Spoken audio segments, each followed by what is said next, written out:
kitab Yeskiel ya. Jadi secara urutan biasanya kita membahas ya Yesaya, Yeremia, terus kemudian Yeskiel ya.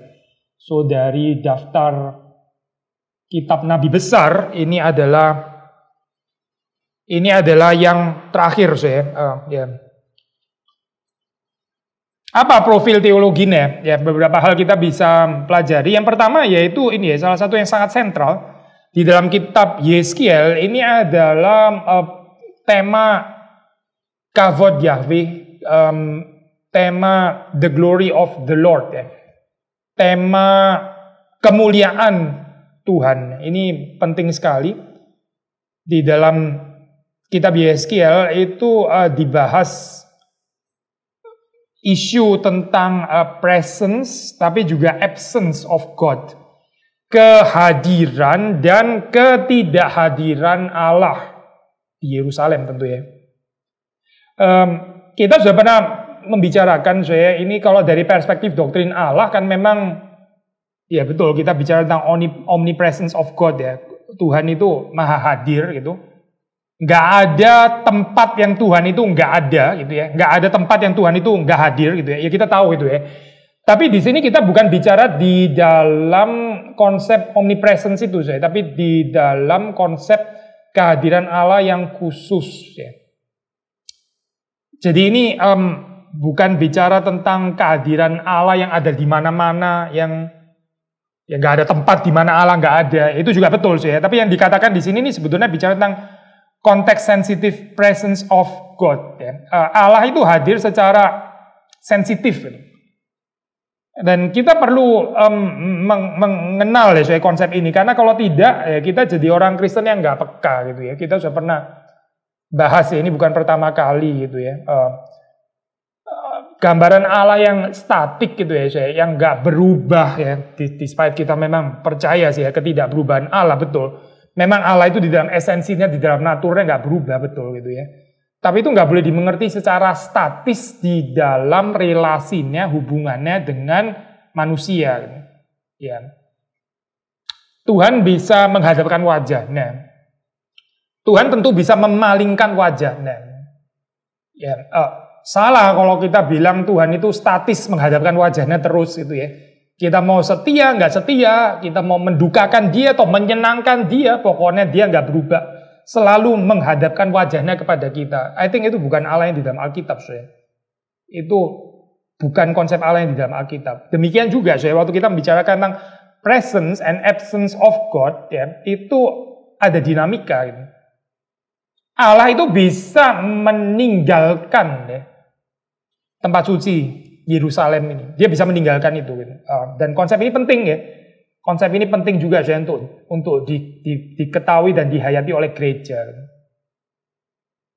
Tuhan bisa meninggalkan gerejanya. Kaki dia itu bisa ditarik, saya. Kehadiran Tuhan, ya.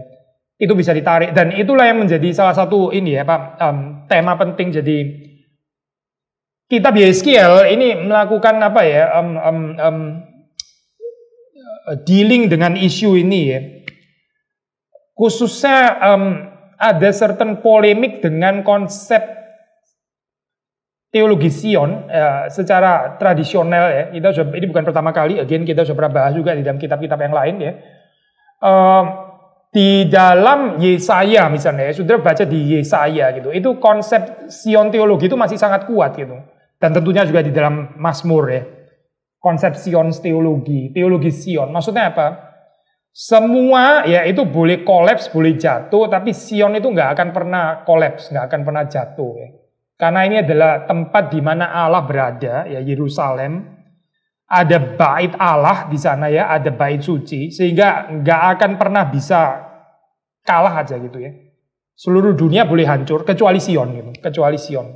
Nah, tetapi seperti saudara sudah membaca di dalam kitab Yeremia ya, ternyata tidak demikian gitu. Ternyata ada nubuatan kejatuhan Yerusalem dan di dalam kitab Ratapan betul-betul diratapi ya kejatuhannya gitu. Dan Yeskiel juga sama saya di dalam hal ini ya, sejalan dengan theological profile dari kitab Yeremia ya. Ini apa? Ya kalau saudara baca Di dalam kitab Yeremia itu misalnya kan Yerusalem digambarkan seperti kayak ini ya, perempuan yang diperkosa gitu kan ya. Itu gambarannya sangat-sangat vulgar gitu di dalam ini kitab Yeremia. Tentu maksudnya di dalam pengertian ini ya, simbolik gitu. Jadi Yerusalem kota ya, kan artikelnya feminin, daughter of Zion ya, daughter of Zion, dan perempuan memang gitu ya. Putri Sion maksudnya, tapi di dalam ketidaktaatan ya, terus akhirnya kota ini jatuh juga ya, 587 sebelum Kristus. Nah di sini saya pengharapan atau keyakinan assurance Sion's teologi ini berantakan gitu, jadi berantakan gitu. Maksudnya orang itu betul-betul nggak habis pikir, kok bisa ya? Bukannya Sion nggak boleh runtuh ya gitu. Kalau kerajaan utara yang runtuh itu kita maklum ya, mereka memang mendirikan tempat ibadah sendiri sih, nggak taat sih kepada Taurat. Akhirnya ya mereka dihukum Tuhan gitu kan ya. The sin of Jerobeam, dosana Yerobeam, yaitu apa? Mendirikan tempat ibadah sendiri. Mereka nggak mau ke Yerusalem, ya nggak menolak konsep sentralisasi tempat ibadah yang cuma satu di Yerusalem ditolak ya sudah, akhirnya lu dihukum Tuhan gitu ya. Itu dari perspektif kerajaan selatan. Tapi waktu Sion sendiri jatuh ya, wah itu sesuatu krisis yang betul-betul membuyarkan ini ya, banyak pengharapan daripada orang Israel. Nah di sini saya bersamaan dengan kitab Yeremia, itu kitab Yeskiel ya, membicarakan tentang ini ya, kolapsnya, bukan cuma kolapsnya Yerusalem, tapi juga kolapsnya tradisional Sion's teologi. Sion's teologi yang tradisional ini kolaps pengharapan ini gitu. Perlu dikoreksi ya gitu. Yang selama ini diharapkan nggak akan mungkin pernah runtuh, ternyata runtuh juga gitu. So perlu ada koreksi di sini pengharapan ini ya. Pengharapan eskatologinya semua berubah gitu. Sudah bisa mendapatkan sudah di dalam kitab Yeremia dan kitab Yeskiel juga melakukan yang sangat serupa di sini ya. So kehadiran Yahweh ya, kehadiran Tuhan yang menyelamatkan itu ya, yang memberkati, yang di Yerusalem ini ya, yang di tempel Yerusalem ini nggak ada lagi gitu. Jadi Tuhan itu meninggalkan tempat kudus ya. Gitu. Tuhan yang tadinya ada di sana, sekarang dia itu pergi. Gitu. Karena apa? Ya karena kejahatan daripada Yuda, kejahatan daripada Yerusalem ya, maka di dalam tafsiran daripada atau di dalam pembacaan daripada kitab Yeskiel, kehadiran Tuhan itu menyingkirkan ya ini kemuliaannya gitu. Tuhan pindah lah ya. Tuhan itu nggak statis, tapi Tuhan itu bisa bergerak. Tuhan bergerak kemana ya? Tuhan bergerak ke juga ini siapa? Gunung tempel yang lain yang di seberang yaitu di Bukit Zaitun ya, Bukit Zaitun. Jadi ada pergerakan gitu ya. Ini menarik ya, konsep seperti ini gitu. Somehow Tuhan masih ada ya di sekitar situ ya. Tapi pertanyaannya itu orang itu sadar nggak ya kalau Tuhan itu sudah mulai menyingkir gitu. Nah ini kalau kita mau merenungkan, mengaplikasikan di dalam konteks ini ya, komunitas Kristen ya, gereja ya.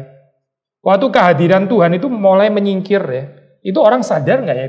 Atau masih nggak sadar gitu? Orang masih rasa ya nggak, Tuhan ini di gereja, ini gereja kok, ini bukan tempat jorok, ini bukan tempat kotor gitu ya. Ini bukan tempat najis. Tuhan nggak mungkin lah nggak ada di sini gitu misalnya. Terus ditambah lagi, apalagi Tuhan kan maha hadir gitu ya. Kitab Yeskiel ini mengajak kita untuk peka ya tentang kehadiran Allah yang khusus ya. Tapi juga peka kalau Allah itu menggeser kehadirannya gitu. Saudara dan saya mesti peka ya. Kalau Tuhan itu geser tempat gitu. Dari gereja kita gitu, misalnya. Dari keluarga kita. Dari komunitas kita. Atau dari kehidupan kita secara pribadi ya. Kita kalau nggak peka juga saya, ini sangat bermasalah gitu. Sekali lagi ya saya, kitab Yeskiel ini mengajak kita untuk peka ya, bahwa Tuhan itu bukan sesuatu yang bisa dipertahankan di dalam kedaulatan kita. Tuhan itu kalau terus-menerus disakiti, ya dia akan pergi. Saudara, ini gambaran ini ya. Kadang-kadang kita mengerti konsep maha kuasa itu secara keliru gitu ya. Kita pikir yang namanya maha kuasa itu kalau disakiti ya, karena dia maha kuasa, dia akan tetap di sana terus. Itu bukan maha kuasa saudara namanya itu. Itu nggak ada dignitas namanya gitu. Saya ambil contoh sederhana ya. Tentu ini contohnya bukan bantuan itu. Saudara, kalau ada orang menghina saudara gitu ya, maki-maki sudah dituding-tuding gitu ya, apalagi sampai diludah-ludahin. Sorry ya, contohnya agak sedikit ini saya nggak menyenangkan gitu. Terus saudara tetap di depan mukanya dia gitu ya, saudara tetap nungguin gitu ya, ditempeleng-tempeleng saudara juga tetap di situ gitu ya, diludah-ludahin saudara tetap aja di depannya dia. I think itu beres nggak sih saudara? Terus saudara bilang saya adalah orang yang perkasa, nggak mempan dengan diludahi, nggak mempan dengan ditampar gitu misalnya. Aneh kan ya saudara konsep seperti ini kan ya? Kalau saudara ada dignitas ya, sebelum orang meludahi, saudara sudah minggir duluan gitu. So ini nggak sempurna perbandingannya tentu saja ya. Maksudnya kita nggak bisa menampar-nampar Tuhan, nah tentu saja gitu. Tapi kita bisa mendugakan Tuhan kan. Nah kita mendugakan Tuhan ya, terus kita bilang dia itu maha kuasa. Terus dia harus di situ terus gitu. Meskipun kita melukai, mendugakan dia ya, memadamkan pekerjaannya dan sebagainya. Tapi dia mesti di situ terus gitu. I don't think itu Allah yang di dalam Alkitab saya. Itu bukan Allah yang di dalam Alkitab. Itu pasti Allah palsu. Allah yang tetap di situ terus ya, meskipun diperlakukan seperti itu, tapi dia tetap aja di situ ya. Kayak ngemis-ngemis daripada manusia. Itu sudah pasti bukan Allah yang di dalam Alkitab. Bukan saya. Allah yang di dalam Alkitab itu ada dignitas. Saudara dan saya aja ada dignitas, apalagi Allah yang di dalam Alkitab. Nggak mungkin nggak ada dignitasnya gitu kan. Jadi saudara melihat di dalam gambaran ini ya, Tuhan itu menyingkir ya. Karena apa ya? Tuhan nggak bisa dipermainkan. Tuhan nggak bisa dipermainkan saya. Itu kehadirannya itu ya. Ada dinamikanya gitu. Nah waktu Tuhan menyingkir, orang masih nggak sadar gitu ya, bukannya bertobat, bukannya introspeksi ya, bukannya menahan Tuhan pergi, maksudnya menahan supaya Tuhan nggak pergi gitu. Tapi terus nggak berasa apa-apa. Nah ini celaka saya. Nggak ada kepekaan gitu ya, nggak ada kepekaan. Ya orang yang nggak ada kepekaan itu miserable ya saya kehidupannya gitu. Itu yang pertama saya. Yang kedua adalah ini tema yang lain ya ini tentu berhubungan dengan kepergian kemuliaan Yahweh itu ya. Yaitu isu ini saya antara apa ya bahasa Indonesianya ya? Kesucian dan ketidaksucian ya. Kemurnian. Clean unclean saya, clean unclean. Apa ya saya terjemahan Indonesianya ya? Najis ya, unclean atau yang ya tahir gitu. Ya, ini Yeskiel gitu. So kategori suci, murni, tahir ya versus najis ini ya. Ini memainkan peran yang sangat penting di dalam kitab Yeskiel. Merupakan motif yang ya kalau saudara membaca di dalam kritik terhadap ini ya dosa dari atau yang dilakukan oleh rakyat itu ya, itu dikendalikan oleh motif ini. Nah, supaya konkret kita baca aja saya. Misalnya ini apa yang terkenal itu di dalam Pasal 4 ya, Pasal 4, Yeskiel Pasal 4, 12-15. Makanlah roti itu seperti roti jelai yang bundar dan engkau harus membakarnya di atas kotoran manusia yang sudah kering di hadapan mereka. Ini kan bukan cuma jorok, gak higienis ya, tapi ini untuk Israel, ini najis actually gitu. Masa sih masanya pakai di atas kotoran manusia gitu. Selanjutnya Tuhan berfirman, aku akan membuang orang Israel ke tengah-tengah bangsa-bangsa dan demikianlah mereka akan memakan rotinya najis di sana. Maka aku jawab, aduh Tuhan Allah, sesungguhnya aku tak pernah dinajiskan dan dari masa mudaku sampai sekarang tak pernah aku makan bangkai atau sisa mangsa binatang buas. Lagi pula tak pernah masuk ke mulutku ini daging yang sudah basi. Lalu firman-Nya kepadaku, lihat kalau begitu aku mengizinkan engkau memakai kotoran lembu, ganti kotoran manusia dan bakarlah rotimu di atasnya. Sesudah itu ia berfirman kepadaku, hai anak manusia, sesungguhnya aku akan memusnahkan persediaan makanan di Yerusalem. Dan mereka akan memakan roti yang tertentu, timbangannya dengan hati yang cemas. Juga mereka akan meminum air dalam ukuran terbatas dengan hati yang gundah gulana. Dengan maksud supaya mereka kekurangan makanan dan minuman, dan mereka semuanya menjadi gundah gulana, sehingga mereka hancur di dalam hukumannya. So, sudah membaca ini kalimat-kalimat penghakiman gitu kan ya. Kalimat penghakiman. Siapa yang menajiskan dirinya? Ya Israel sendiri lah gitu. Maksudnya ini satu tindakan simbolis ya, waktu Yeskiel disuruh melakukan seperti ini. Menyatakan apa? Ya menyatakan Israel memang sudah menajiskan dirinya. So, motif ini ya, saudara bisa melihat di dalam Yeskiel itu dikaitkan atau diangkat lagi di dalam chapter atau pasal 16, 23 ya. Di mana Yerusalem itu digambarkan seperti perempuan, gini ya, itu kalau di banyak bahasa itu kan memang city itu ya, kota itu kan artikelnya perempuan gitu ya, kota itu perempuan gitu.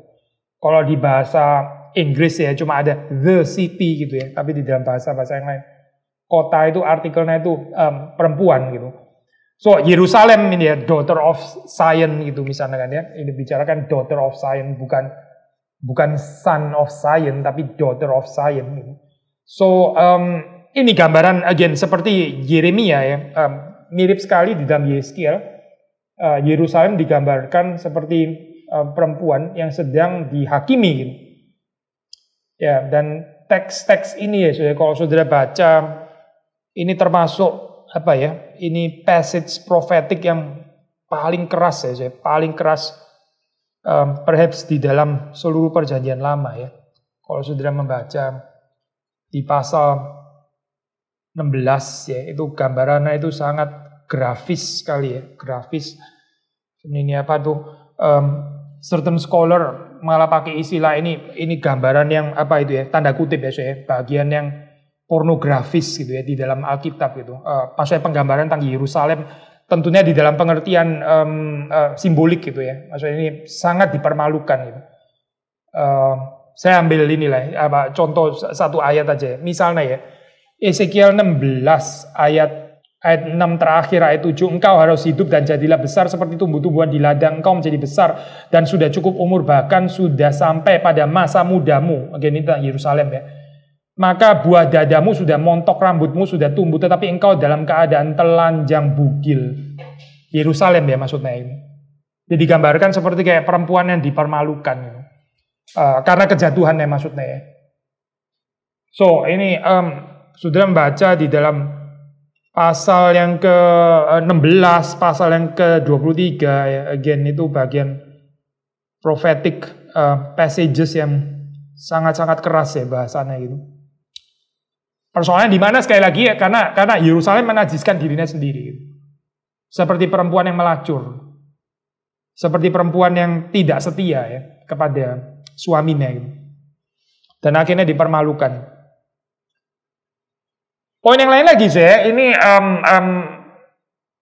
Yeskiel yaitu ini ada satu gambaran let's say theological novelty ya, novum gitu. Khususnya dalam teologi perjanjian lama dan seringkali ini dikontraskan dengan teologi dari Deuteronomium atau kitab ulangan ya. Yaitu konsep pembalasan individual.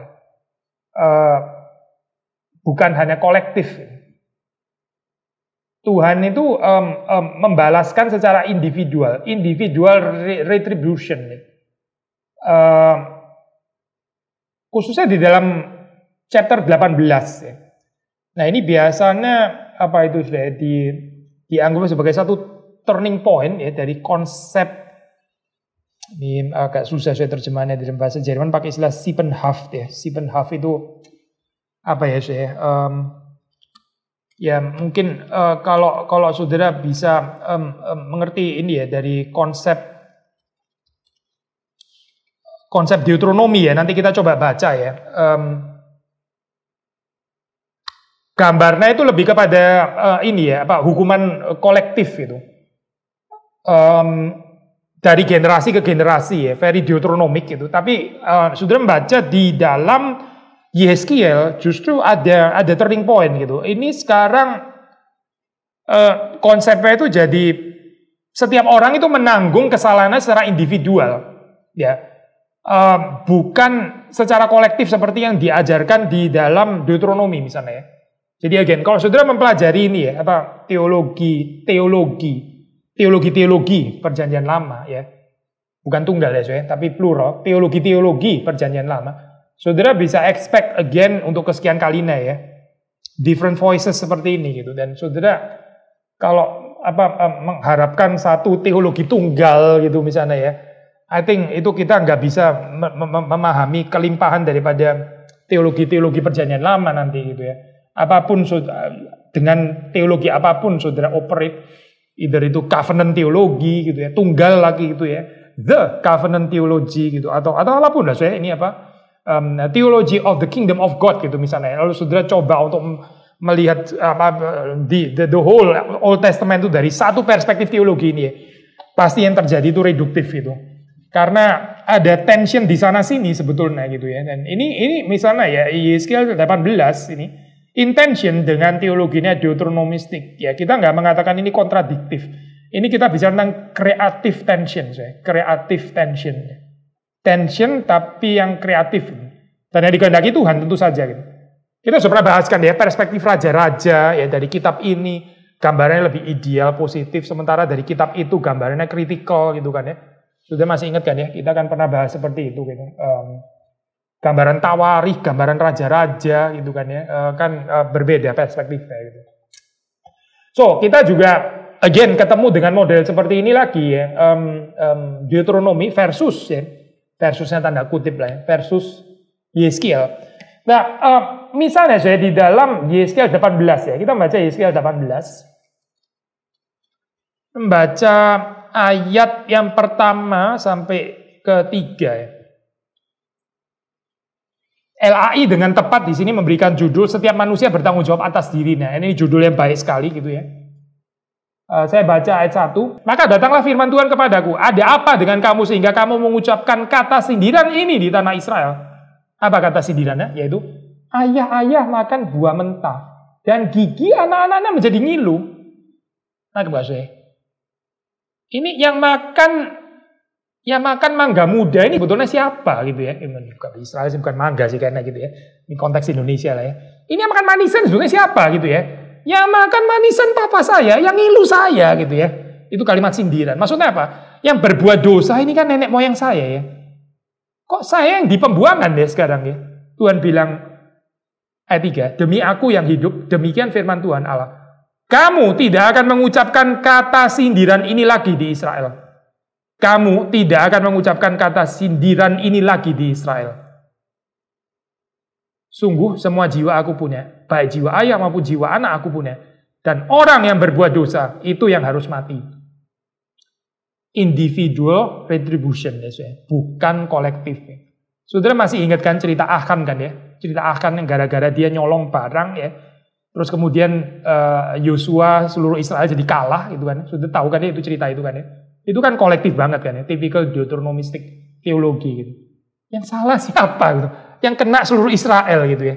Tapi Tuhan di sini ini theological novelty ya. Tuhan bilang stop. Orang itu mati karena dosanya sendiri. Orang yang berbuat dosa itu yang harus mati. Bukan neneknya yang berbuat dosa dia yang mati gitu misalnya. Bukan dia yang makan manisan atau whatever makanannya lah ya. Tergantung kecut-kecutannya apa gitu. Terus kemudian yang ngilu terus jadi siapa gitu ya. Stop kata-kata sindiran itu gitu. Kata-kata sindiran itu actually dilontarkan kepada Tuhan gitu. Maksudnya itu generasi yang bawah itu mempertanyakan keadilan Tuhan gitu. Tuhan ini gimana ya? Yang berbuat dosa yang di sana. Gue lahir-lahir sudah di pembuangan gitu. Gak salah kayak gini nih. Nah, maksudnya ini yang masalah siapa ya? Sebetulnya kan papa saya ya, misalnya gitu ya. Ini yang brengsek sebetulnya siapa sih gitu kan ya? Ini kan nenek moyang saya. Kok saya yang dihukum ya? Tuhan ini gimana sih sebetulnya? Tuhan itu adil atau tidak gitu? Tuhan ini kayaknya nggak beres ya pemerintahannya gitu ya. Itu saya sebenarnya kalimatnya itu. Gitu.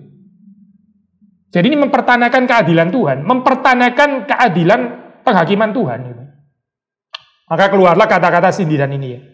Tapi terus menurut Yeskiel, ya ini bukan collective retribution, ini bicara tentang individual retribution ya, seperti saudara baca dengan jelas di dalam Yeskiel pasal 18 ayat 1 dan 3 ya. Saudara ini apa pertanyaan tentang keadilan Allah itu saya itu kan diulang-ulang terus saya saudara membaca di dalam Old Testament itu bolak-balik ya saya. Dan setiap kitab itu sebenarnya mempunyai profil teologinya sendiri, menjawab pertanyaan Tuhan yang sedang dipojokkan, dipertanyakan keadilannya itu. Itu kalau sudah membaca di dalam Perjanjian Lama, yaitu sudah akan mendapati kelimpahan jawaban ya. Bagaimana menangani Allah yang sedang dipojokkan dianggap kurang adil ini ya. Itu jawabannya Yeskiel berbeda dengan jawaban di kitab-kitab bijaksana misalnya ya. Wisdom literature, di dalam wisdom literature pun ya jawabannya juga lain-lain. Saudara baca di Ecclesiastes pengkhotbah jawabannya lain, daripada Ayub ya Ayub jawabannya lain, dari Ruth ya Ruth jawabannya lain, dari Esther ya Esther jawabannya lain lagi, dengan Amsal lain, dengan Mazmur dan sebagainya. Semuanya punya jawabannya masing-masing. Jadi ini limpah ya saya jawaban tentang keadilan Allah gitu. Dan kalau saudara membaca di dalam Perjanjian Baru itu ya salah satu surat yang mempersoalkan tentang keadilan Allah itu kan surat Roma ya.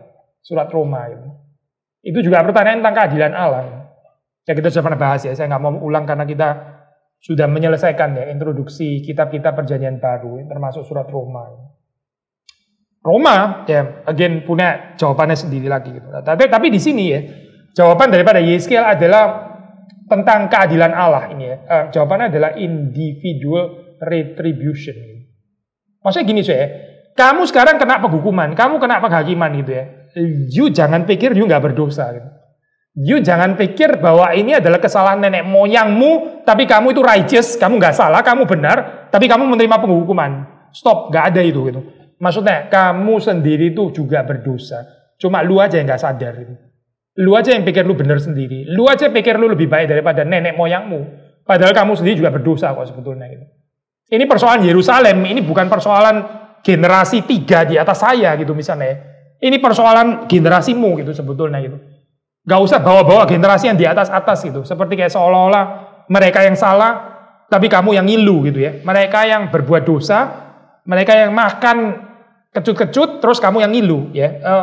Kamu ngilu karena kamu sendiri yang makan kecut-kecut gitu. Karena kamu sendiri yang berbuat dosa di hadapan Tuhan ya. Individual retribution ya. Itu jawaban daripada kitab Yeskiel. Nah, tapi konsep ini ya, saya konsep tentang Sippenhaft tadi ya, tentang collective punishment, hukuman secara kolektif itu bukan berarti terus sama sekali nggak ada ya, saya. Itu bukan makanya kita nggak bicara kontradiksi di sini ya. Kita bicara ini sesuatu yang diperkenalkan, sesuatu yang baru ya, again theological novum ya, novelty di sini ya, di dalam konteks Perjanjian Lama, teologi Perjanjian Lama gitu. Tetapi konsep dari collective retribution atau collective punishment ini ya tetap sih saya tetap gitu. Yaitu di dalam khususnya ya ini apa biasanya itu di dalam konteks ini perzinahan secara politik misalnya ya, perzinahan politik gitu. Makanya Yerusalem kan digambarkan seperti perempuan yang berzina. Itu konsep berzina apa sih sebetulnya di dalam Perjanjian Lama ya? Berzina itu apa sih maksudnya di dalam konteks? Itu konsep, ini adalah konsep yang highly political sebenarnya. Dan kita bisa melihat di dalam konsep, di dalam perspektif covenant theology, indeed covenant theology ya di sini terlibat. Maksudnya apa? Israel itu harusnya bergantung kepada Yahweh. Ikatannya itu adalah Israel dan Yahweh. Tapi Israel berzina ya. Dia membangun covenant ya dengan bangsa-bangsa yang ya menurut dia kuat gitu. Jadi kayak seperti Tuhan itu nggak cukup gitu. Ini bahaya ini ya. Kita bisa diserang misalnya gitu ya. Kita bisa diserang ini misalnya kerajaan ini ya, kerajaan utara. Kita bisa diserang oleh Assyria ini. Bahaya ini. Kayaknya kita perlu bantuan daripada Mesir ini. Lalu kemudian mereka menjalin covenant dengan Mesir. Harusnya kan dengan Yahweh sudah cukup ini. Tapi mereka rasa Yahweh itu kayaknya rada invisible dan gak jelas, abstrak gitu kali ya. Kalau Mesir itu lebih konkret gitu ya. Maka marilah menjalin hubungan dengan Mesir ya. Ini mirip seperti kayak orang-orang di dalam dunia modern, Tuhan saya Tuhan gitu ya. Tapi hubungan dengan orang kaya itu penting ya. Masalahnya Tuhan nggak kelihatan. Yang suka membantu itu orang kaya masalahnya gitu. Yang suka menolong itu adalah orang-orang yang powerful, punya kuasa militer, yang punya kedudukan ya. Tuhan sih Tuhan gitu. Tapi kayaknya kita perlu covenant dengan orang-orang perkasa itu di dalam dunia. Karena kalau enggak hidupmu bahaya gitu. Mirip kan saya? Mirip gitu. Israel dulu juga berpikir seperti itu gitu. Covenant, ya oke, covenant dengan Yahweh. Abstrak tapi itu gitu. Kita perlu covenant konkret di dunia di sini ini. Yang apa? Ya sekarang kita terancam. Kita bisa diserang Assyria. Maka kita sebaiknya bikin aliansi dengan Mesir. Covenantal relationships dengan Mesir. Mereka lupa, Israel itu dibebaskan keluar dari Mesir. Lah kok balik kepada Mesir lagi? Ini kan ironis banget gitu. Lupa apa cerita Exodus gitu? Bukannya mereka dulu sudah dikeluarkan dari Mesir supaya mereka mengikatkan diri covenant dengan Yahweh. Kok malah balik lagi ke Mesir sih? Ini apa-apaan kayak begini ya? Ya itu namanya perzinahan, Perzinahan itu adalah meninggalkan covenantal relationship dengan Yahweh. Itu namanya hati yang berzina. Orang yang lebih bergantung kepada manusia, itu hati yang berzina. Gereja yang lebih bergantung kepada kuasa-kuasa politik, orang-orang kaya, donatur-donatur penting dan sebagainya. Itu gereja berzina. So, akibatnya apa saya? Ya penghukuman daripada Tuhan. Akibatnya adalah penghukuman yang datang dari Tuhan. Tuhan itu pencemburu. Dia nggak membiarkan dirinya itu ditinggalkan seperti itu gitu. Seperti seorang suami yang ada dignitas ya. Istrinya menyeleweng pergi dengan laki-laki lain gitu ya. Terus dia nggak akan membiarkan begitu saja. Nggak ada dignitas ya kalau membiarkan begitu saja. Tuhan bukan bisa dipermainkan seperti itu. Maka sudah melihat di sini ya konsep apa ini ya? Konsep Siebenhaft sekali lagi ya. Collective retribution atau collective punishment bukan sepenuhnya menghilang. Tapi di dalam konteks politikal ya.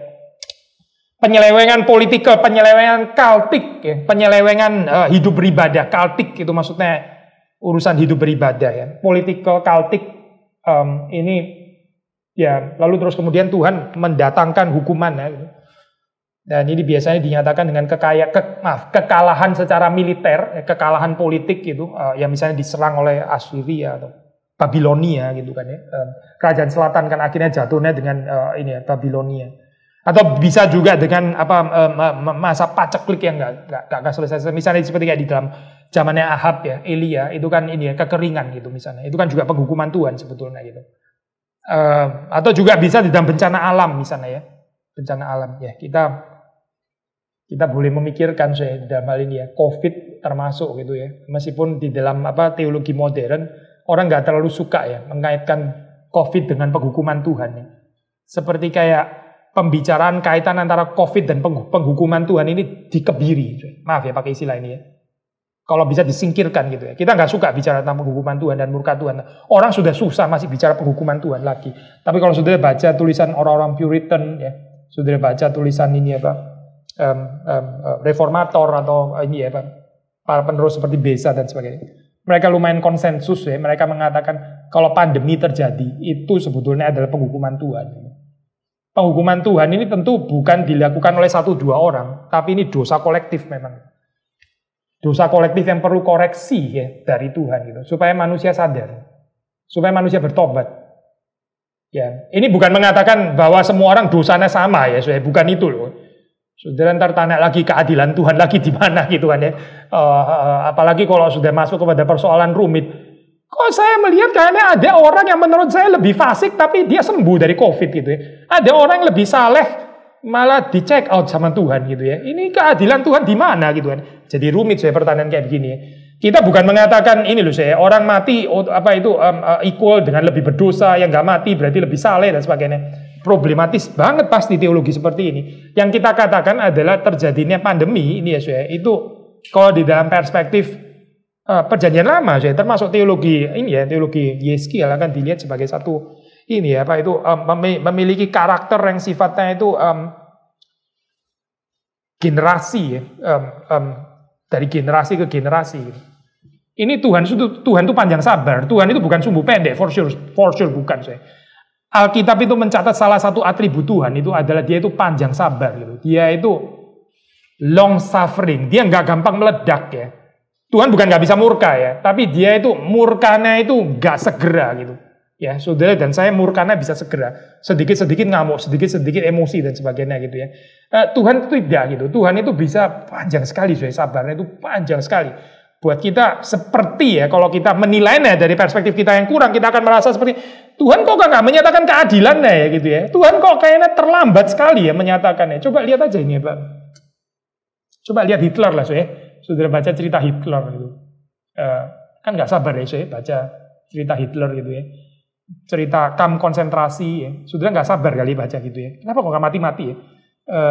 Itu pernah terjadi usaha asasinasi Hitler ya, saudara tahu kan ya. Gagal lagi gitu ya. Itu gagal kan di dalam kedaulatan Tuhan kan ya. Saudara pikir ini kok gini ya? Kenapa gagal sih ya? Kalau saya jadi Tuhan ya, untung saudara bukan Tuhan sih. Kalau saya jadi Tuhan, saya bikin berhasil itu makanya. Saya bukan bikin berhasil. Kalau boleh itu sebelumnya lagi dia sudah mati. Mungkin waktu bayi saya sudah bikin dia mati supaya nggak pernah ada orang yang nama Hitler itu gitu ya. Tapi ini sudah pernah ada usaha asesinasi terus kemudian terluput lagi gitu ya. Sampai Hitler berpikir dirinya seperti kayak setengah dewa ya. Itu kesabaran Tuhan yang seperti itu saya. Kita itu sulit mengerti terus terang gitu. Sulit mengerti. Kenapa ya orang fasik kok dikasih panjang kayak begitu ya. Seperti diizinkan oleh Tuhan untuk terus menimbun murka Tuhan ya. Kita maunya orang begitu salah Tuhan menyatakan keadilannya, yang benar dipuji, yang salah, yang fasik dipersalahkan gitu ya. Again, Tuhan itu panjang sabar saya. Tuhan itu nggak cepat murka, yang cepat murka itu saudara dan saya gitu. So, di dalam gambaran seperti ini saya, kalau kekalahan militer terjadi ya, secara skala nasional, kekeringan, paceklik, pandemi, ya, bencana alam dan sebagainya, itu berarti ini dosa bukan baru 1 minggu yang lalu, saya bukan. Ini dosa sudah ditumpuk dari generasi ke generasi. Biasanya gambarannya seperti itu, saya. Kenapa? Ya karena Tuhan itu panjang sabar gitu loh. That doesn't make sense ya. Tuhan itu ini ada kerusakan baru terjadi minggu lalu, terus kemudian langsung ya bencana seluruh dunia gitu. Itu kayak bukan Tuhan deh gitu. Tuhan bukan itu. Tuhan itu panjang sabar kalau digambarkan dalam Alkitab gitu ya. Saudara baca aja itu berapa lama Israel ditindas oleh Mesir. Ya? Berapa lama saya? 400 tahun gitu. Telat gak sih saya Tuhan itu? 400 tahun saya, 400. Kita mati, dihidupin lagi, mati lagi, hidup mati, sampai berapa kali? Masih Tuhan belum bebasin gitu. Itu namanya panjang sabarnya Tuhan. Waduh, buat kita sih kan ya. Aduh, ini orang 5 tahun sudah kelamaan gitu kan ya. 5 tahun tuh harusnya sudah ditindak itu orang Mesir kayak begitu tuh nggak bisa, harus diberesin. 400 tahun sih, 400 tahun gitu. Itu namanya panjang sabarnya Tuhan gitu. Ya, susah kan ya? Susah. Memang susah gitu ya. Tapi kalau Tuhan sudah bertindak, Tuhan bertindak itu bertindak. Kita jangan pernah pikir Tuhan itu terlalu cepat gitu ya. Gak ada Tuhan terlalu cepat. Sering kali ya, by default tuh kita pikirnya Tuhan itu terlambat actually gitu. Gak ada istilah Tuhan terlalu cepat tuh, gak mungkin banget deh gitu. Gak mungkin deh ada gambaran kita bisa lebih sabar daripada Tuhan gitu ya. Gak ada ceritanya itu saya. Gak masuk sama sekali lah gitu. Panjang sabarnya kita bisa lebih daripada panjang sabarnya Tuhan. Just doesn't make any sense gitu. Gak ada gitu. Justru yang sering kali terjadi adalah kita merasa Tuhan itu kayaknya terlalu sabar gitu ya. Tuhan itu terlalu sabar. So meaning kalau Tuhan betul-betul sudah menyatakan hukumannya, itu sudah bangetan gitu. Itu sudah terjadi generasi-generasi. Karena Tuhan itu bukan baper, saya nggak sedikit-sedikit meledak gitu ya terus. So Tuhan itu panjang sabar sehingga waktu terjadi Yerusalem, Sion collapse ya. Itu is just correct, memang sudah waktunya collapse itu. Memang penghukuman ini sudah pada waktu yang tepat gitu ya, dan Tuhan nggak mungkin kecepatan gitu. So, sudah melihat di dalam konsep ini ya bukan nggak ada konsep kolektif retribution gitu, tetap ada. Tapi kolektif retribution ini tidak meniadakan dosanya generasi pada saat itu. Ya, maksud saya bahwa ini sudah dilakukan kejahatannya dari generasi ke generasi, sangat likely. Ketidaktaatannya itu sudah panjang gitu ya, sudah panjang sekali sampai Tuhan akhirnya sampai waktunya penghukuman itu. Tapi jangan salah ya, lu jangan pikir generasi sekarang ya, you jangan pikir lu nggak berdosa atau lebih baik ya, lebih saleh daripada generasi yang sebelumnya gitu. Karena ada aspek setiap orang itu berdosa. Tuhan tuh nggak sembarangan menghukum orang yang nggak berdosa gitu ya. So ya Tuhan tuh adil gitu. Jadi sekali lagi kita di dalam hal ini ya mendapatkan satu again theological novum gitu ya. Kita ya kalau mengikuti scholar perjanjian lama, mereka mengatakan ini bukan berkaitan dengan apa ya teologi penghukuman yang let's say diperbaharui gitu ya, diperbaharui. Tapi ini satu perkenalan ya introduction dari new theological thought gitu ya, new theological thought yang ditambahkan ya. Bukan menggantikan apa yang lama gitu, tapi ini menambahkan dengan ya again new theological thought ya. So kita baca ini ya Yeskel 18 ayat 19. Tetapi kamu berkata, mengapa anak tidak turut menanggung kesalahan ayahnya? Nerusin yang tadi ya maksudnya ya. Tadi kan kita baca sampai ayat ke-18, sekarang kita lanjutkan ayat 19. Tetapi kamu berkata, mengapa anak tidak turut menanggung kesalahan ayahnya? Karena anak itu melakukan keadilan dan kebenaran, melakukan semua ketetapanku dengan setia, maka ia pasti hidup. So, fair kan ya, fair enough kan di sini kan ya. Orang yang berbuat dosa itu yang harus mati. Anak tidak akan turut menanggung kesalahan ayahnya, dan ayah tidak akan turut menanggung kesalahan anaknya. Sekali lagi ya, anak tidak akan turut menanggung kesalahan ayahnya, dan ayah tidak akan turut menanggung kesalahan anaknya. Orang benar akan menerima berkat kebenarannya, dan kefasikan orang fasik akan tertanggung atasnya. Jelaskan ini cuy, konsep ini kan ya. Individual retribution, dan bahkan bukan cuma tentang kefasikan, tentang kesalehan dan kebenaran juga. So ini in a sense affirming Deuteronomistic teologi. Hukum tabur tua itu di-affirm kok di sini gitu. Tetap gitu. Maksudnya ini ya, in a sense, ada polemik dengan Deuteronomistic teologi, maksudnya konsep collective retribution, ada certain polemik. In another sense, affirming Deuteronomistic teologi gitu, ya. So, saudara kalau belajar teologi perjanjian lama mesti siap dengan yang gini-gini ya, saudara jangan expecting satu color gitu ya, yang nggak ada tension sama sekali gitu ya, ultra harmonisasi dan sebagainya. I think saudara nggak mengerti teologi perjanjian lama. Berarti gitu, bukan cuma teologi perjanjian lama, teologi perjanjian baru juga sebetulnya gitu. Ada banyak tension gitu ya. Cuma kita orang modern kan lebih suka mengharmonisasikan gitu misalnya. Tension itu tabu gitu misalnya ya. Ya, I think itu bukan harmonis, itu monoton namanya teologi monoton gitu. Teologi yang nggak ada fasetnya. Ibaratnya kalau diamond itu nggak ada cuttingnya gitu, nggak ada faset-faset yang apa ini limpah gitu ya, kayak cuma satu potong doang gitu maksudnya. Itu diamond murah gitu ya. Ada nggak sih diamond yang cuma satu cut gitu ya? Cuttingnya cuma satu. Diamond yang mahal kan cuttingnya banyak, rumit gitu ya. Sehingga waktu saudara melihat ada banyak faset gitu kan. Nah itu teologi perjanjian lama dan perjanjian baru itu seperti itu gitu. So kita expecting banyak tensions actually gitu. Ya many tension. Tapi ini creative tensions. Gitu. Nah kalau kita mengenal kelimpahannya ya justru kita bisa melihat keanekaragaman, keindahan, pluralitas dari ini ya teologi-teologi perjanjian lama itu. Ya hopefully ini sudah hampir selesai. Actually kita sudah sampai di kitab nabi-nabi ya. Sudah hopefully saudara convince. Kalau saudara masih setelah akhir daripada seri introduksi kitab-kitab ini saudara, enggak, saya tetap mau operating dengan one single theology, the theology of the Old Testament gitu. Ya sudahlah, terserah saudara lah gitu. Menurut saya sih itu enggak bertanggung jawab gitu. Saudara memaksakan ini ya, one single monoton teologi untuk semuanya gitu. Nggak do justice untuk kelimpahan teologi-teologi perjanjian lama gitu. So, saudara melihat di dalam bagian ini ya, again affirming Deuteronomistic theology in a way. Jadi even di sini pun juga ada another paradox. Jadi kalau saudara tanya, sebetulnya in polemik atau in agreement dengan Deuteronomistic theology? Yeskiel ini.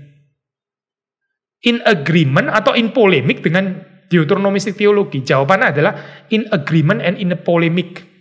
Ya. Pusing nggak in agreement and in polemic ya, dua-duanya. Ya, again kalau saudara selalu pikirnya one sided, nggak bisa dong. Kalau in agreement ya nggak ada polemik. Kalau ada polemik ya nggak in agreement. Itu saudara yang perlu koreksi deh kayaknya. Saudara yang perlu koreksi karena nggak bisa menangkap creative tensions. Gitu. Yang pikirnya selalu ini satu perspektif gitu, satu facet ya. So balik lagi ya saya di sini itu. So konsep ini jelas gitu ya, konsep individual retribution ini again ini satu introduction introduksi theological novum ya, novelty di dalam teologi perjanjian lama. Deuteronominya mana sih, Soe? Ulangannya mana? Ya ini ya, Soe. Kita baca lah ya ayat yang terkenal itu, Deuteronomismus ya. Deuteronomism ya. Apa sih itu? Yang konsep generasi ya. Kita baca dari Ulangan pasal yang kelima. Ulangan pasal kelima ya. Saya baca ya. Mulai ayat ke-8 ya. Ulangan Deuteronomi 5 ayat 8. Jangan membuat bagimu patung yang menyerupai apapun yang ada di langit di atas, atau yang ada di bumi di bawah, atau yang ada di dalam air di bawah bumi. Ayat 9. Jangan sujud menyembah kepadanya atau beribadah kepadanya. Sebab aku Tuhan Allahmu adalah Allah yang cemburu. Itu Allah yang cemburu diaffirmkan oleh Yeskiel kan ya. Israel melacur ya, dihukumkan apa? Ya karena Allah adalah Allah yang pencemburu. So konsep ini affirming Deuteronomism actually gitu. Allah yang adalah Allah pencemburu ini di-affirm oleh Yeskiel kan ya. Tapi kita terusin ya, terus kemudian Allah adalah Allah yang pencemburu, yang membalaskan kesalahan bapa. Nah perhatikan ya, membalaskan kesalahan bapa kepada anak-anaknya dan kepada keturunan yang ketiga dan keempat dari orang-orang yang membenci aku. Jelaskan itu konsepnya kan ya, Deuteronomism gitu ya. Intention kan ini dengan Yeskiel kan ya. Lalu terus kemudian ayat berikutnya, tetapi aku menunjukkan kasih setia kepada beribu-ribu orang, yaitu mereka yang mengasihi aku dan yang berpegang kepada perintah-perintahku. Ya dan seterusnya gitu. So, saudara melihat di sini yang baru ya di dalam Yeskiel itu adalah memberikan, ini progressive revelation lah. So, kalau dari perspektif reform biblical theology kita pakai istilah progressive revelation ya. Tadinya itu nggak ada. Sekarang diintroduce gitu, diperkenalkan. Ini teologi yang baru gitu ya. Novum ini di dalam Yeskiel. Yang tadinya itu orang pikirnya ya cuma dalam perspektif Deuteronomism gitu. Tapi terus kemudian Yeskiel memperkenalkan konsep individual retribution. Bahwa ini adalah creative tension dan bukan kontradiksi. I think sebetulnya sangat bisa dijelaskan gitu ya. Gini loh saya, waktu dikatakan generasi ke generasi ya, itu saudara jangan pikir seperti kayak gini, bahwa ini nggak ada kontradiksi. Begini saya,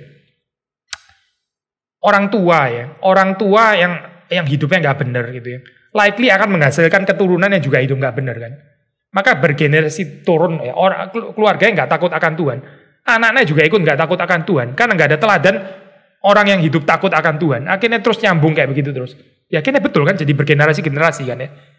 So ini jangan ditangkap karena konsep Deuteronomism bergenerasi-generasi, terus kita kembangin case sendiri yang fantastis dan yang nggak ada, yaitu seperti yang dicurigai oleh orang-orang yang di dalam zaman Yeskiel, yang sana bermasalah gitu ya. Ini papa saya yang masalah, dia nggak taat sama Tuhan, saya ngilu gitu misalnya.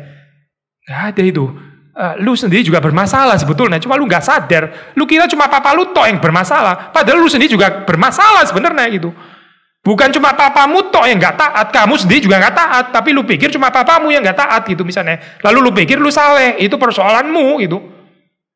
Nah, nggak ada yang kontradiksi kan di sini sebetulnya gitu ya. Maka waktu Ulangan mengajarkan seperti ini, ini sangat bisa dijelaskan, sangat bisa dijelaskan. Tentu kecuali Tuhan yang tiba-tiba interrupt di situ gitu ada. Mungkin keluarga yang gak karu-karuan, terus kemudian ada anak, bahkan anak yang lahir daripada perzinahan atau whatever lainnya, terus tiba-tiba bisa dipakai Tuhan. Mungkin saja itu Yefta itu kan orang seperti itu Saudara kok nggak ada mukanya, kok kayaknya nggak ada amin gitu. Yefta, sudah tahu cerita Yefta kan ya, yang anaknya itu akhirnya dipersembahkan, dia bernasar apapun yang keluar akan, dan ya itulah, sudah tahu kan cerita Yefta itu kan. Yefta itu kenapa seperti itu? Ya karena dia itu lahir daripada keluarga yang nggak benar gitu. Ini keluarga terbuang actually, keluarga broken home gitu ya. Tapi Tuhan tuh bisa pakai. Nah, saya nggak ngomong Yefta lah ya. Ini kan bukan sedang bahas hakim-hakim. Tapi poin ini saya mau angkat. Tentu saja dari keluarga yang nggak bener, yang ancur-ancuran gitu ya. Lalu kemudian ada keturunan yang nggak jelas ini gitu ya. Even bapaknya siapa nggak tahu gitu ya. Tuhan bisa memakai menjadi hamba Tuhan. Bisa, tentu saja bisa gitu. Kemungkinan itu ya tentu bisa. Tuhan bisa kok ini apa melakukan itu. Tapi kalau kita jelaskan secara manusia, secara sederhana ya. Ya keluarga yang nggak takut akan Tuhan menghasilkan keturunan yang nggak takut akan Tuhan is just ordinary itu, soalnya kayak gini. Apa nih yang mengherankan di sini ya? Kakek nenek yang nggak takut akan Tuhan ya menghasilkan orang tua yang juga nggak takut akan Tuhan. Ntar cucunya juga nggak takut akan Tuhan. Kan generasi ke generasi kan. So kecuali Tuhan menghentikan itu ya, kecuali Tuhan itu memberhentikan. Terus ada orang yang dibangkit seperti Yefta gitu, misalnya contohnya gitu. Itu nggak bisa berhenti, maksudnya itu akan turun terus pasti gitu di dalam hal ini. Sudah bagus di sini cuma bilang keturunan ketiga dan keempat, misalnya ini bisa terus sebetulnya gitu. Kalau Tuhan nggak menghentikan ya, jadi jangan dipikir Deuteronomisme ini terus kemudian mengajarkan ketidakadilan Tuhan. Nah maksudnya, ini lu harus bersyukur karena cuma sampai ketiga dan keempat. Kalau Tuhan nggak interrupt di dalam bagian ini, bisa ke 5, ke 6, ke 7, ke 8, ke 9, 10, 11 sampai ke 1000. Karena ini secara natural akan terjadi seperti ini terus gitu. Mana mungkin saya ada keluarga yang nggak takut akan Tuhan bisa menghasilkan keturunan yang takut akan Tuhan, kecuali Tuhan intervensi gitu. Kecuali Tuhan cut stop sampai di sini. Saya akan menjadikan mulai dari generasi ini keturunan yang benar. Ya, itu kan tindakan Tuhan gitu ya. So, ini ketiga dan keempat ya. Orang seringkali kan baca ini kan menakutkan gitu ya. Wih, turun sampai ketiga dan keempat. Sudah bandingin ini ketiga dan keempat. Terus kemudian kontras dengan dia yang menunjukkan kasih setia kepada beribu-ribu orang ya. 3, 4 dibanding beribu-ribu. Nggak banding banget kan so ya. 3 dan 4 dibanding 30 dan 40 aja nggak banding. Ini 3, 4 dibanding dengan beribu-ribu orang. Nggak banding sama sekali kan ya. Jadi kesabaran, kebaikan Tuhan, cinta kasih Tuhan, kasih setia Tuhan itu sama sekali nggak berbanding dengan penghukumannya gitu. Nggak pernah berbanding nggak pernah gitu. So balik lagi ya. Ya kalau sudah tetap insist dengan harmonisasi, sebetulnya tetap harmonis saja sih gitu. Tapi ini facet yang lain memang yang ditekankan oleh Deuteronomistik teologi, yaitu gambaran kolektif dan di dalam Yeskiel kemudian diperkenalkan konsep individual retribution. Mungkin untuk menutup bagian ini menarik ya saya. Ini kalau saya sudah pernah bahas ini juga sih saya. Waktu itu loh saya Pak, Tuhan yang mau menyembuhkan orang yang buta sejak lahir ya. Kan itu murid-muridnya tanya, Tuhan ini dosanya dia sendiri atau dosa orang tuanya? Itu bukan sembarangan tanya loh saya. Itu pertanyaan itu Old Testament scholarship actually pertanyaan itu gitu. Ini dosanya dia, maksudnya individual retribution ala Yeskiel atau orang tuanya Deuteronomism gitu. Ini pertanyaan scholars actually gitu, bukan cuma asal tanya gitu. Dan jawaban Yesus nggak kalah menariknya gitu ya. Yesus jawab neither nor kan actually gitu. Jawaban Yesus adalah supaya kemuliaan Tuhan itu dinyatakan. Kemuliaan Tuhan dinyatakan. Supaya pekerjaan Tuhan dinyatakan. So, ya somehow affirming ini ya. Affirming perjanjian lama juga gitu. Tapi juga menghindari keterjepitan di dalam either or-nya Yeskiel atau Deuteronomism gitu. Ya, itu jawaban yang sangat-sangat indah ya. Kalau sudah baca di dalam tanggapannya Yesus gitu. Kalau Yesus jawab misalnya ya, dosanya dia sendiri. Oh berarti Yesus ini Ezekielian gitu ya teologinya. Bukan Deuteronomian, tapi Ezekielian dia teologinya gitu. Kalau Yesus jawab dosa orang tuanya, oh Yesus berarti Deuteronomistik gitu teologinya gitu. Yesus nggak bisa digituin, saya nggak bisa gitu. Yesus lebih limpah daripada either Deuteronomistik atau Ezekielian teologi gitu. Ya ada fasilitas yang lain lagi kalau sudah baca di dalam Injil Yohanes gitu. Mari kita tutup dalam doa. Tuhan kami bersyukur Engkau memberkati kami dan berkati apa yang kami renungkan ini sungguh-sungguh Tuhan hidupkan di dalam kehidupan kami.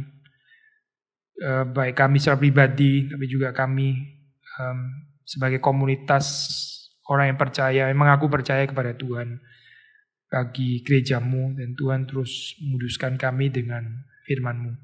Terima kasih Tuhan untuk berkat Tuhan dan PA minggu demi minggu yang Tuhan sudah sertai. Kami menyerahkan juga sisa malam hari ini di dalam berkat dan anugerah Tuhan. Demi Yesus Kristus kami bersyukur. Amin.